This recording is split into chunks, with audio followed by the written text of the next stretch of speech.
लोकसभा चुनाव से पहले जो इंडी गठबंधन तैयार हुआ था, बना था, मोदी को पूरी तरह से खत्म करने के लिए, मोदी को पूरी तरह से समाप्त करने के लिए, वो इंडी गठबंधन पूरी तरह से अब धाराशाही हो रहा है। वो इंडी गठबंधन पूरी तरह से समाप्त होने के कगार पर है और आने वाले 6 महीने में इंडी गठबंधन पूरी तरह से नेस्तनाबूद हो जाएगा, क्योंकि इनमें अपने अपने स्वार्थ हैं, अपनी अपनी राजनीति है। क्षेत्रीय राजनीति किसी की है तो किसी की केंद्रीय राजनीति है। इन सब में इंडी गठबंधन किसी भी तरह से तालमेल नहीं बिठा सकता। हालांकि अगर कहिए क्षेत्रीय और केंद्रीय राजनीति है तो केंद्रीय और क्षेत्रीय राजनीति वो एनडीए में भी है, लेकिन एनडीए में स्वार्थ की राजनीति नहीं है। इंडी गठबंधन में स्वार्थ इतना भरा हुआ है, सत्ता की लोलुपता इतनी भरी हुई है कि ये आगे चलने वाला नहीं है। अब जरा लोकसभा चुनाव से पहले की स्थिति को देखिए। लोकसभा चुनाव से पहले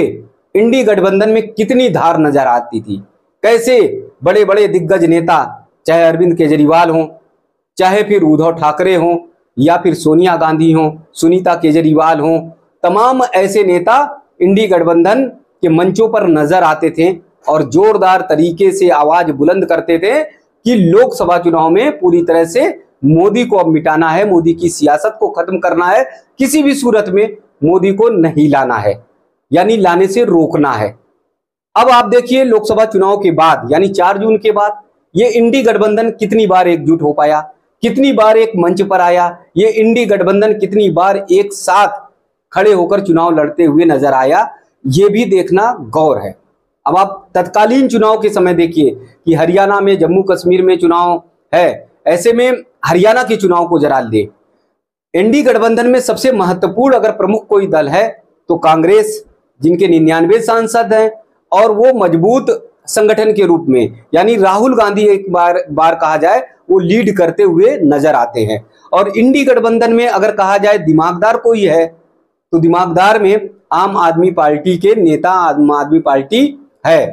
तो ऐसे हालात में एक तरफ तो वो मजबूत संगठन कांग्रेस और दूसरी तरफ जो थॉट, जो माइंड या दिमाग जिसे कहा जाए, उस दिमाग से भरी हुई आम आदमी पार्टी। दोनों में देखिए कि कैसे अंतर कलह मची हुई है, दोनों में कैसे आपस में विवाद मचा हुआ है, दोनों में कैसे आपस में सिरफुलौल मची हुई है। जिस आम आदमी पार्टी ने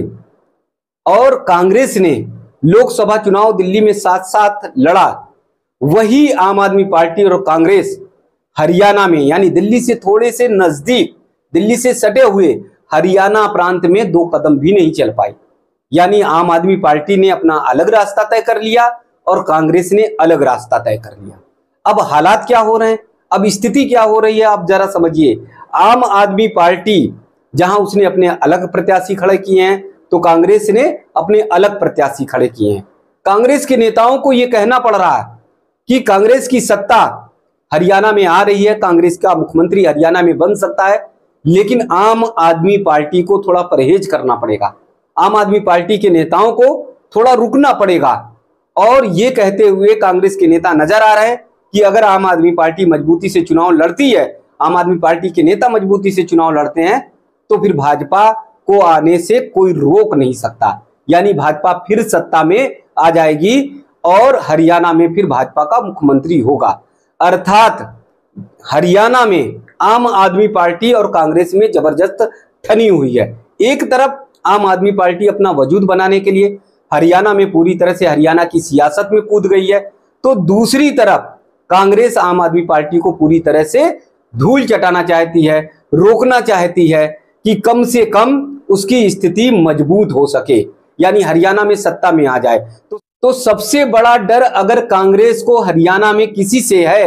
किसी से खतरा है, तो भाजपा से नहीं बल्कि आम आदमी पार्टी से, जो इंडी गठबंधन के घटक दल है और जिसके साथ आम आदमी पार्टी और कांग्रेस दोनों साथ साथ दिल्ली से चलने के लिए एक साथ जिन्होंने कस्में खाई थी, जिन्होंने ये कहा था कि आने वाले दिनों में अन्य प्रांतों में अगर चुनाव होते हैं तो आम आदमी पार्टी और कांग्रेस का गठबंधन हो सकता है। तो यानी 2 कदम भी आम आदमी पार्टी और कांग्रेस नहीं चल पाए हैं। आप समझिए कि दिल्ली से एकदम सटे राज्य हरियाणा में आम आदमी पार्टी और कांग्रेस का गठबंधन नहीं हो पाया और दोनों नेताओं में, दोनों पार्टियों के दलों में, कार्यकर्ताओं में जबरदस्त मतभेद है। जहां पर आम आदमी पार्टी पूरी तरह से वजूद बनाने के लिए हरियाणा में तैयार है, वहीं पर कांग्रेस को हर पल हर समय यही डर लग रहा है कि आम आदमी पार्टी कहीं उनका खेल ना बिगाड़ दे, आम आदमी पार्टी कहीं ऐसा ना करे कि उनके वोट को काटे और फिर भाजपा की सरकार बन जाए। अब जरा दूसरी तरफ आइए, यहां दिल्ली की स्थिति को अगर देखिए तो दिल्ली में संदीप दीक्षित, कांग्रेस नेता, कांग्रेस के वरिष्ठ नेता शीला दीक्षित के पुत्र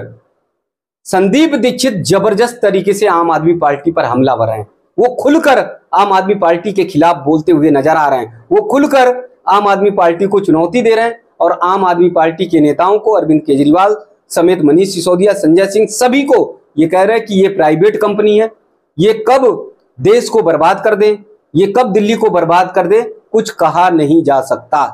तो एक तरफ जहां पर आम आदमी पार्टी के नेता हमलावर हैं कांग्रेस पर, वहीं दूसरी तरफ कांग्रेस के नेता आम आदमी पार्टी पर पूरी तरह से हमलावर होते नजर आ रहे हैं। ऐसे हालात में जब इंडी गठबंधन के दो घटक दल आपस में लड़ते रहेंगे, आपस में स्वार्थ की राजनीति करते रहेंगे, आपस में उनके अंदर सत्ता लोलुपता रहेगी, तो कैसे इंडी गठबंधन आगे चल सकता है? तो ये आप